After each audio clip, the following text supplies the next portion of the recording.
ನಮಸ್ಕಾರ. ನಾನು ನಿಮ್ಮ ರಾಕೇಶ್ ಆರುಂಡಿ. ಚಿನ್ನ ಇವತ್ತಿನ ರೇಟ್ ಲೆಕ್ಕಾಚಾರದ ಹಾಗೆ ಪರ್ ಗ್ರಾಮ್ಗೆ 14,105 ರೂಪಾಯಿ. ನೋಡಿ, ನಿರಂತರವಾಗಿ ಹೆಚ್ಚಾಗ್ತಾ ಇರ್ತಕ್ಕಂಥ ರೇಟ್, ಮುಗಿಲು ಮುಡ್ತಾ ಇರ್ತಕ್ಕಂಥ ಚಿನ್ನದ ರೇಟ್ ಎಂತಹ ಕೃತ್ಯವನ್ನಾದರೂ ಮಾಡಿಸ್ಬಿಡುತ್ತೆ ಅನ್ನೋದಕ್ಕೆ ಈ ಘಟನೆಯ ಸಾಕ್ಷಿ.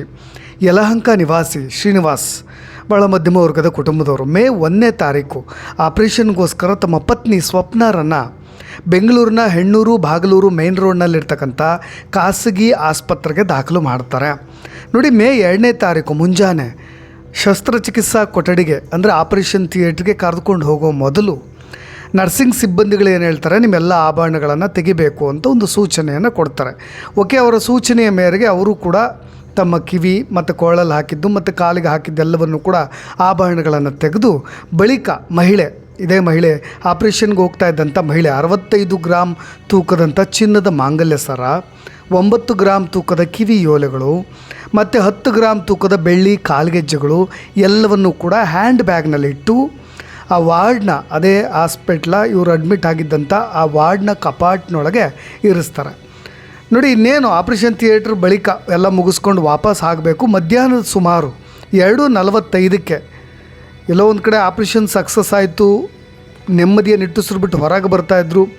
ವಾರ್ಡ್ನಲ್ಲಿಟ್ಟಿರ್ತಕ್ಕಂಥ ಆ ಹ್ಯಾಂಡ್ ಬ್ಯಾಗನ್ನ ತೆಗೆದುಕೊಂಡು ಹೋಗಲಿಕ್ಕೆ ಆ ಕಪಾಟನ್ನು ಪರಿಶೀಲನೆ ಮಾಡಿದಾಗ 2:45 ಸುಮಾರಿಗೆ ಆಭರಣಗಳು ಮಿಸ್ಸಿಂಗ್ ಆಗಿರೋದು ಗೊತ್ತಾಗ್ಬಿಡುತ್ತೆ. ನೋಡಿ, ಒಂದು ಕಡೆ ಶಾಕು.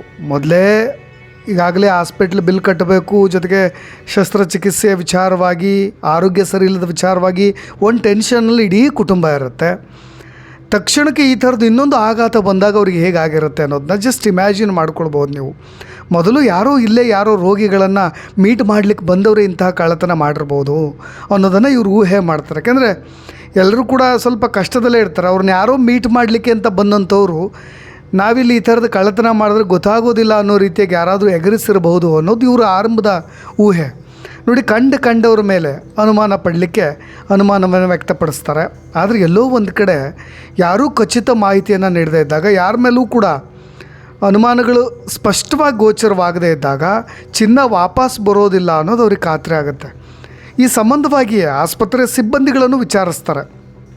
ಅಲ್ಲಿರ್ತಕ್ಕಂಥ ರಿಸೆಪ್ಷನ್ ಆಗಿರ್ಬೋದು, ಡಾಕ್ಟ್ರುಗಳಾಗಿರ್ಬೋದು, ನರ್ಸ್ಗಳಾಗಿರ್ಬೋದು, ಎಲ್ಲರೂ ಕೂಡ ವಿಚಾರಿಸ್ತಾರೆ. ಯಾರಾದರೂ ನೋಡಿದ್ರಾ ಇಲ್ಲಿ, ಅಥವಾ ಇದೇ ಹಾಸ್ಪಿಟ್ಲ್ ಅಲ್ವಾ, CCTV ಕ್ಯಾಮ್ರಾ ಇದೆ, ಸರಿಯಾದಂಥ ಮಾಹಿತಿ ಕೊಡಿ, ಇದಕ್ಕೆ ಜವಾಬ್ದಾರಿ ಯಾರು ಅನ್ನೋ ರೀತಿಯಾಗಿ ಅವರು ಕೂಡ ಕೇಳಿದಾಗ ಹಾಸ್ಪಿಟ್ಲನವ್ರು ನೋಡಿ, ದುರದೃಷ್ಟವಶಾತ್ ಇವರಿಗೆ ಯಾರು ಕೂಡ ಸರಿಯಾಗಿ ರೆಸ್ಪಾಂಡ್ ಮಾಡೋದಿಲ್ಲ.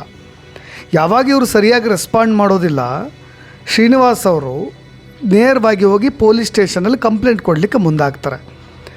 ಇದೇ ಹಿನ್ನೆಲೆಯಲ್ಲಿ ಆಸ್ಪತ್ರೆ CCTV ಕ್ಯಾಮ್ರಾ ಮತ್ತು ಇತರ ಮಾಹಿತಿಗಳನ್ನು ಆಧರಿಸಿ ಪೊಲೀಸ್ನವರು ತನಿಖೆ ಶುರು ಮಾಡಿಕೊಂಡಾಗ ಇತ್ತೀಚೆಗಷ್ಟೇ ಕೆಲಸಕ್ಕೆ ಸೇರಿದಂಥ ಮಹಿಳೆಯೇ ಈ ಒಂದು ಕಳ್ಳತನವನ್ನು ಮಾಡಿರೋದು ಅನ್ನೋದು ವಿಚಾರಣೆ ನಡೆಸಿದಾಗ ಗೊತ್ತಾಗುತ್ತೆ. ಅಚ್ಚರಿಯ ಮಾಹಿತಿ ಕೂಡ ಬೆಳಕಿಗೆ ಬರುತ್ತೆ. ನೋಡಿ, ಇದೇ ಆಸ್ಪತ್ರೆಯಲ್ಲಿ ಹೌಸ್ಕೀಪಿಂಗ್ ಮಾಡಿದಂಥ ಹೌಸ್ಕೀಪಿಂಗ್ ಕೆಲಸ ಮಾಡ್ತಾಯಿದ್ದಂಥ ವಂಜಾಕ್ಷಿ ಅವರು ಮನೇಲಿ ಕಷ್ಟ ಇದ್ದರೆ ಇನ್ನೊಬ್ಬರು ಕಷ್ಟಪಟ್ಟು ಸಂಪಾದಿಸಿದಂಥ ಕಾಸಿಗೆ ಯಾರು ಕೂಡ ಆಸೆ ಪಡಬಾರ್ದು. ಆದರೆ ಕಣ್ಣು ಮುಂದೆ ಲಕ್ಷ ಬೆಲೆ ಬಾಳ್ತಕ್ಕಂಥ ಚಿನ್ನ ಇದ್ದುಬಿಟ್ರೆ ಇಂಥದ್ದೊಂದು ದುರಾಸೆ ಕೆಲವೊಬ್ಬರಿಗೆ ಬಂದುಬಿಡುತ್ತೆ. ಎಷ್ಟೇ ಆಗಲಿ ಹೆಣ್ಣು ಜೀವ ಅಲ್ವಾ, ಚಿನ್ನದ ಮೇಲೆ ಜಾಸ್ತಿನೇ ಪ್ರೀತಿ ಇರುತ್ತೆ. ಆದರೆ ನೋಡಿ, ಈ ಕೇಸ್ನಲ್ಲಿ ನೊಂದವರು ಪೊಲೀಸ್ ಕಂಪ್ಲೇಂಟ್ ಕೊಡದೇ ಇದ್ದಿದ್ರೆ ಏನು ಗತಿ ಅನ್ನೋ ಪ್ರಶ್ನೆ ಮೂಡುತ್ತೆ. ಒಂದು ಕಡೆ ಆಸ್ಪತ್ರೆಯವರು ನಿರ್ಲಕ್ಷ್ಯ ಮಾಡಿದ್ದಾರೆ, ನಮ್ಗೆ ಗೊತ್ತಿಲ್ಲ ಅಂತ ಜಾರ್ಕೊಂಡು ಬಿಟ್ಟಿದ್ದಾರೆ. ಅವರೇ CCTV ಚೆಕ್ ಮಾಡಿ ಚಿಕಿತ್ಸೆ ಅಂತ ಬಂದವರಿಗೆ ಸ್ವಲ್ಪ ಮಾನವೀಯತೆಯ ದೃಷ್ಟಿಯಿಂದ ನ್ಯಾಯ ಕೊಡಿಸ್ಬೋದಿತ್ತು. ಆದರೆ ಇದು ಆಗಿಲ್ಲ. ಭಾಳಷ್ಟು ಆಸ್ಪತ್ರೆಯಲ್ಲಿ ಈ ಥರದ್ದೇ ರಿಯಾಕ್ಷನ್ಸ್ಗಳು ಇರುತ್ತೆ. ಅದು ಬಿಡಿ, ಪಕ್ಕಕ್ಕೆ ಇಡೋಣ, ನೇರವಾಗಿ ಈ ಕೇಸಿಗೆ ಬರ್ತೀನಿ. ನೋಡಿ, ಬೆಂಗಳೂರಿನ ಹೆಣ್ಣೂರಿನ ಖಾಸಗಿ ಆಸ್ಪತ್ರೆಯಲ್ಲಿರ್ತಕ್ಕಂಥ ಒಬ್ಬ ಕೆಲಸಕ್ಕೆ ಸೇರಿದಂಥ ವನಜಾಕ್ಷಿ ಅನ್ನೋ ಮಹಿಳೆ ಕೆಲಸಕ್ಕೆ ಸೇರಿದಂಥ ಮಾರನೇ ದಿನವೇ ಇಂಥದ್ದೊಂದು ಕಳ್ಳತನದಲ್ಲಿ ಭಾಗಿಯಾಗಿರೋದು. ಪೊಲೀಸ್ ಮಾಹಿತಿಗಳ ಪ್ರಕಾರ ಇದೆಲ್ಲವೂ ಕೂಡ ಗೊತ್ತಾಗುತ್ತೆ. ಅಂದರೆ ಏನೇನೆಲ್ಲ ಒಪ್ಕೊಂಡಿದ್ದಾರೆ ಅನ್ನೋದನ್ನ ಹೇಳ್ತಾ ಹೋಗ್ತೀನಿ. ನೋಡಿ, ಆಸ್ಪತ್ರೆಯಲ್ಲಿ ಇವರ ನೇಮಕಾತಿ ಯಾವಾಗಾಗಿದೆಯೋ ಅಥವಾ ಇನ್ಯಾರ ಹಣ ಚಿನ್ನ ಹೋಗಿದೆಯೋ, ನೊಂದವರು ಪೊಲೀಸ್ ಮೆಟ್ಲೇರಿದಾರೋ ಅಥವಾ ಮೆಟ್ಲೇರೋ ಧೈರ್ಯವನ್ನು ಮಾಡಿದಾರೋ ಇಲ್ವೋ ಗೊತ್ತಿಲ್ಲ. ಆದರೆ ಈ ಮಹಿಳೆ ಮಾಡಿದಂಥ ಖತರ್ನಾಕ್ ಪ್ಲಾನ್ ಮಾತ್ರ ಸಖತ್ ಇಂಟ್ರೆಸ್ಟಿಂಗ್ ಆಗಿದೆ. ಪೊಲೀಸರ ತನಿಖೆ ವೇಳೆ ವಂಜಾಕ್ಷಿ ಎಲ್ಲವನ್ನು ಕೂಡ ಬಾಯ್ಬಿಟ್ಟಿರೋದು. ಈಕೆ ಈ ಆಸ್ಪತ್ರೆಗೆ ಹೌಸ್ಕೀಪಿಂಗ್ ಕೆಲಸಕ್ಕೆ ಅಂತ ಸೇರಿಕೊಂಡಿರೋದು. ಫಾರ್ ದ ನೆಕ್ಸ್ಟ್ ಡೇ, ಅವ್ರ ಕೆಲಸಕ್ಕೆ ಸೇರಿಕೊಂಡ ನೆಕ್ಸ್ಟ್ ಡೇನೇ ತನ್ನ ಅಸಲಿ ಆಟವನ್ನು ಶುರು ಮಾಡಿರೋದು.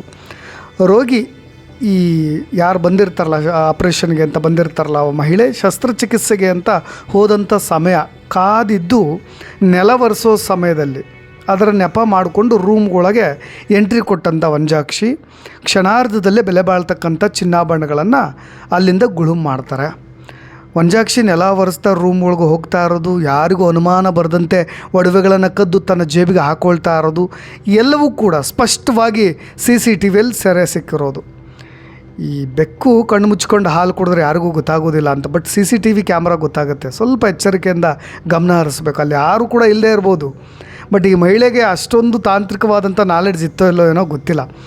ಬಟ್ ಇವ್ರೇನು ಪ್ರೊಫೆಷ್ನಲ್ ಕಳ್ಳರು ಕೂಡ ಅಲ್ಲ ಅಂತ ನಾನು ಭಾವಿಸ್ತೀನಿ. ಕಳ್ಳತನ ಮಾಡಿದ ಬಳಿಕ ಕೆಲಸಕ್ಕೆ ಬಾರದೆ ಅಲ್ಲಿಂದ ಪರಾರಿಯಾಗಿ ತಲೆಮರೆಸ್ಕೊಂಡು ಇನ್ನೊಂದು ಜಾಗದಲ್ಲಿ ಹಣಕಾಸಿನ ಸಂಸ್ಥೆಯೊಂದರಲ್ಲಿ ಈ ಚಿನ್ನವನ್ನು ಹಡ ಇಟ್ಟಿರೋದು ಬೆಳಕಿಗೆ ಬಂದಿದೆ. ವಂಜಾಕ್ಷಿ ತಲೆಮರೆಸ್ಕೊಂಡಿದ್ದರಿಂದ ಪೊಲೀಸ್ನವರು ಸ್ವಲ್ಪ ತಾಂತ್ರಿಕವಾಗಿ ಇನ್ವೆಸ್ಟಿಗೇಷನ್ ಶುರು ಮಾಡಿದ ನಂತರ ಈ ಫೋನ್ ಕಾಲ್ ಟ್ರ್ಯಾಕ್ ಇರ್ಬೋದು ಅಥವಾ ಟವರ್ ಲೊಕೇಶನ್ಸ್ಗಳಿರ್ಬೋದು, ಇದರ ಆಧಾರದ ಮೇಲೆ ಎಲ್ಲವೂ ಕೂಡ ತನಿಖೆ ಮಾಡಿದ ಮೇಲೆ ಇವರು ಎಲ್ಲಿದ್ದಾರೆ ಅನ್ನೋದು ಗೊತ್ತಾಗಿದೆ. ತಕ್ಷಣಕ್ಕೆ ಬಂಧಿಸಿ ಕರ್ಕೊಂಡು ಬಂದಿದ್ದಾರೆ. ಅದಾದ ಮೇಲೆ ಆಕೆಯಿಂದ ಲಕ್ಷಾಂತರ ರೂಪಾಯಿ ಮೌಲ್ಯದ ಚಿನ್ನಾಭರಣಗಳನ್ನು ಕೂಡ ವಶಪಡಿಸ್ಕೊಂಡಿದ್ದಾರೆ. ನೋಡಿ, ಆಸ್ಪತ್ರೆಗಳು ಕೆಲಸಕ್ಕೆ ಸಿಬ್ಬಂದಿಯನ್ನು ನೇಮಿಸ್ಕೊಳ್ಬೇಕಾದ್ರೆ ಅವರ ಹಿನ್ನೆಲೆಯನ್ನು ಕೂಡ ಸರಿಯಾಗಿ ವಿಚಾರಣೆ ಮಾಡಬೇಕು ಅನ್ನೋದು ಈ ಘಟನೆಯಿಂದ ಗೊತ್ತಾಗ್ತಾ ಇರೋದು.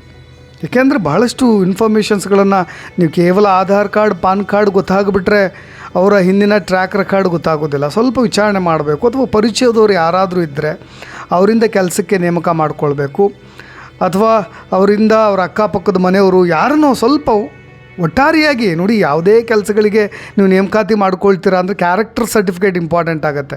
ನಮಗೆ ಕ್ಯಾರೆಕ್ಟರ್ ಸರ್ಟಿಫಿಕೇಟ್ ಅಂದಾಕ್ಷಣ ತುಂಬ ಪರ್ಸ್ನಲ್ ಲೈಫ್ಗೆ ಇಳಿಯೋದು ಬೇಡ, ಬಟ್ ಆದರೆ ಅವ್ರ ಹಿನ್ನೆಲೆ ಏನು ಅನ್ನೋದನ್ನ ಸ್ವಲ್ಪ ವಿಚಾರಿಸಬೇಕಾಗತ್ತೆ. ಇಲ್ಲದೇ ಇದ್ದರೆ ಈ ಥರದ ಘಟನೆಗಳು ನಡೀತೆ. ಇಂಥ ಗಂಭೀರ ಪ್ರಕರಣಗಳಲ್ಲಿ ಮಹಿಳೆ ಗುರುತಿಸ್ಕೊಂಡಿರೋದ್ರಿಂದ ನೋಡಿ, ವಂಜಾಕ್ಷಿ ಅನ್ನೋರು ಸ್ವಲ್ಪ ಚಿನ್ನದ ಆಸೆಗೆ ಬಿದ್ದು ಅಥವಾ ಮನೇಲಿ ಏನು ಕಷ್ಟ ಇತ್ತೋ ಏನೋ ಗೊತ್ತಿಲ್ಲ ಬಿಡಿ, ಹೊಟ್ಟೆಪಾಡಿಗೆ ಏನಾದರೂ ಇನ್ನು ಮುಂದೆ ದುಡಿಯೋಣ ಅಂತ ಹೋದರೂ ಕೂಡ ಕೆಲಸ ಸಿಗೋದಿಲ್ಲ. ಏಕೆಂದರೆ ಮಾಧ್ಯಮಗಳಲ್ಲೆಲ್ಲ ವೈರಲ್ ಆಗಿರೋದ್ರಿಂದ. ಇನ್ನೊಂದು ಕಡೆ ಕೆಲಸ ಸಿಗದೇ ಇದ್ದಾಗ ಇಂಥದ್ದೇ ಕ್ರಿಮಿನಲ್ ಕೆಲಸ ಮಾಡೋದಕ್ಕೂ ಕೂಡ ಮತ್ತೆ ಮುಂದಾಗಿಬಿಡ್ತಾರೆ. ಅದು ಕೂಡ ನೀವು ಯೋಚನೆ ಮಾಡ್ತಕ್ಕಂಥ ಸಂಗತಿ. ಬಟ್ ಏನೇ ಆಗಲಿ, ಚಿನ್ನಕ್ಕೋಸ್ಕರ ಏನು ಬೇಕಾದರೂ ಮಾಡಿಬಿಡ್ತಾರೆ ಇತ್ತೀಚೆಗೆ.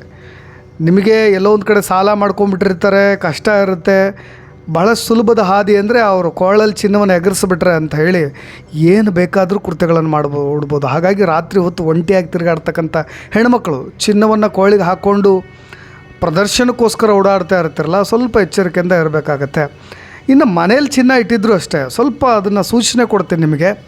ಮನೆಗಳಲ್ಲಿ ದೊಡ್ಡ ದೊಡ್ಡ ಬೀಗಗಳನ್ನು ಹಾಕಿ ನೀವು ಊರಿಗೆ ಹೋಗೋದು ಆ ಥರದ್ದು ಮಾಡಲಿಕ್ಕೆ ಹೋಗಬೇಡಿ. ಸ್ವಲ್ಪ ಈ ಸೆಂಟ್ರಲ್ ಲಾಕಿಂಗ್ ಇರುತ್ತಲ್ವ, ಆ ಥರದ ಬೀಗಗಳಿದ್ದರೆ ಅದನ್ನೇ ಹೆಚ್ಚಾಗಿ ಬಳಕೆ ಮಾಡಿ.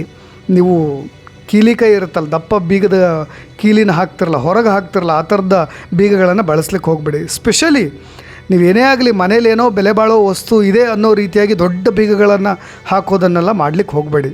ಇನ್ನು ಹೊರಗೆ ಯಾರಾದರೂ ಹೋಗೋದಿದ್ದರೆ ಒಳಗೊಂದು ಲೈಟನ್ನ ಆನ್ ಮಾಡಿ ಹೋಗಿ, ಒಂದು ಹಾಲಲ್ಲಿರ್ತಕ್ಕಂಥ ಲೈಟ್, ಅಂದರೆ ಒಳಗೆ ಯಾರೋ ಇದ್ದಾರೆ ಅಂತ.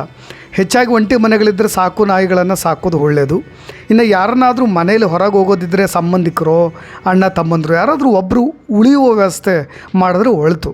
ಇನ್ನು ಎಲ್ಲದನ್ನೂ ಕೂಡ ಸ್ಟೇಟಸ್ಗಳಲ್ಲಿ ಪ್ರತಿದಿನ ಅಪ್ಡೇಟ್ ಕೊಡೋದು, ನಾನಿವತ್ತು ಗೋಕರ್ಣದಲ್ಲಿದ್ದೀನಿ, ಮುರುಡೇಶ್ವರದಲ್ಲಿದ್ದೀನಿ, ಕಮ್ ಬ್ಯಾಕ್ ಟು ಟುಮಾರೋ ವಿಲೇಜ್ಗೆ, ಹಾಗೆ ಹೀಗೆ ಅನ್ನೋ ರೀತಿಯಾಗಿ ನಿಮ್ಮ ಪ್ರತಿ ಕ್ಷಣದ ಅಪ್ಡೇಟ್ಗಳನ್ನು ಕೊಡ್ತಾಯಿದ್ರೆ ಅಕ್ಕಪಕ್ಕದಲ್ಲಿರ್ತಕ್ಕಂಥ ಕಳ್ಳರಿಗೆ ಅದು ತುಂಬ ಸುಲಭ ಸಾಧ್ಯವಾಗ್ಬಿಡುತ್ತೆ ಈ ಥರದ ಕೃತ್ಯಗಳನ್ನು ಮಾಡಲಿಕ್ಕೆ. ಇನ್ನು ಚಿನ್ನ, ಬಂಗಾರ, ಒಡವೆಗಳನ್ನು ಮನೇಲಿ ಇಡಬೇಡಿ, ಬ್ಯಾಂಕ್ನಲ್ಲಿ ಇಡಿ.